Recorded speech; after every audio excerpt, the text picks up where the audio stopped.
Ben ritrovati con l'informazione flash di New Sicilia. In apertura l'omicidio avvenuto a Pietraperzia nell'Ennese. È stata arrestata a seguito dell'interrogatorio Laura Di Dio, la 32enne accusata di aver ucciso la suocera Margherita Margani. La donna è una casalinga, madre di 2 figli, è sposata con Francesco Arnone, figlio della vittima. In base a quanto affermato dai suoi familiari, Laura Di Dio soffriva di depressione. Sulla vicenda emergono anche dettagli inquietanti. Pare infatti che la donna, subito dopo l'omicidio, si sia messa a cavalcioni sul cadavere della suocera per fumare una sigaretta. Il Presidente del Consiglio Giorgia Meloni ha firmato un decreto per dichiarare il complesso degli stabilimenti di Priolo e Melilli, proprietà della società ISAB, di interesse strategico nazionale. La decisione è stata presa su proposta del Ministero delle Imprese e del Made in Italy in collaborazione con il Ministro dell'Ambiente e della Sicurezza Energetica.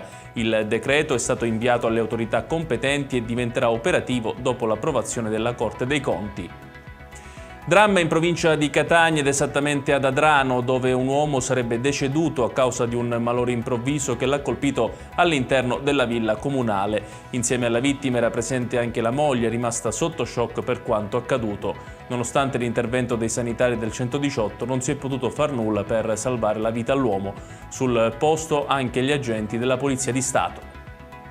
Momenti di panico a Catania durante la festa di Sant'Agata. Una ragazzina sarebbe stata investita da un furgone del Cerio dei Rinoti. La gamba della giovane sarebbe rimasta incastrata tra la ruota e la lamiera del mezzo. È accaduto in piazza Iolanda tra Viale Libertà e via Umberto. A seguito dello spavento la madre della ragazzina ha accusato un malore. Immediato l'intervento dei sanitari che hanno curato sul posto madre e figlia, che non avrebbero riportato gravi conseguenze. Ed è tutto per questa edizione. Il prossimo appuntamento col TG Flash alle ore 20.